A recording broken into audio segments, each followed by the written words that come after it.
अरे ग्रेट. आज MGM campus रामजाई आयोजित ॲग्रो टुरिझम या ठिकाणी काही दिवसांपासून सुरू आहे आणि आज अक्षय तृतीयेच्या मुहूर्तावर आम्ही या ठिकाणी सकाळच्या स्लॉटमध्ये मुद्दाम रजिस्ट्रेशन केलं.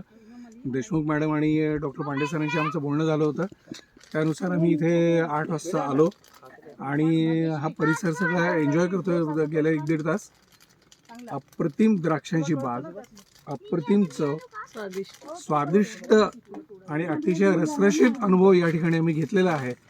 आणि माझ्या मते शहर परिसरामध्ये किंवा पंचक्रोशीमध्ये इतका चांगला अनुभव मला वाटत कुठे मिळेल. फार सुंदर मजा आली. मी अक्षय आनंद घेतला आम्ही. आणि ज्या आपण म्हणतो लाईफ टाईम अनुभव, कसा अनुभव आहे हा, खूप आनंद.